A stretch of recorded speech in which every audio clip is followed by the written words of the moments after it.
We're going to look at optical devices which help your eyes work better. And we're going to start with this one, which is a magnifier. Now, a magnifier is a very, very short focal length lens. And you can see this one's very, very thick. Very, very thick. It bends the light quite strongly, and the focal length is really short. I can tell that because if I make an image of the lights in the studio, they form very, very close to the lens. This is an image right here.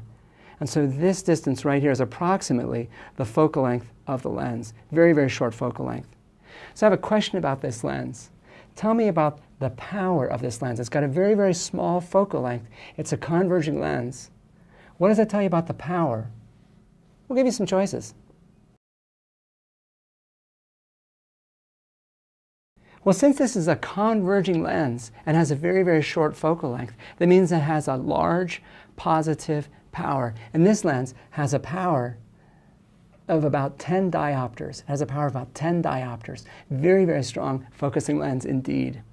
And we can use this as a magnifier. And here's how this works.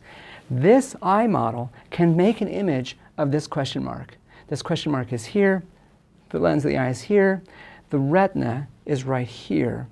And so the object distance, image distance, power of the lens works to form an image on the retina of this object.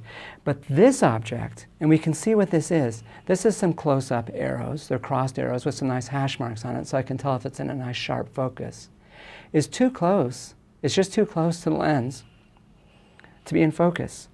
So as a consequence, I can see light on the screen, but this lens can't bring it into focus. And the way I can make it be in focus is this.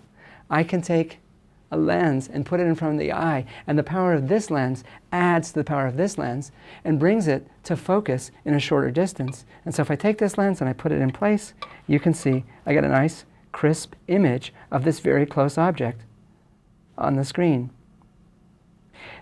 And the object appears very, very large on the screen because it's very, very close. So one way you can use a magnifier is this. Put it right up next to your eye, and it allows you to focus on things at a nearer distance to your eye. And so things look bigger because they're closer. They look bigger because they're closer. And that's the classic way to use a magnifying lens. In the chapter, we'll see other examples of optical aids. We'll look at telescopes. We'll look at microscopes. But any optical system, any optical aid that you work with has certain limitations due to the realities of how lenses bend light. And we'll look at that in the next segment.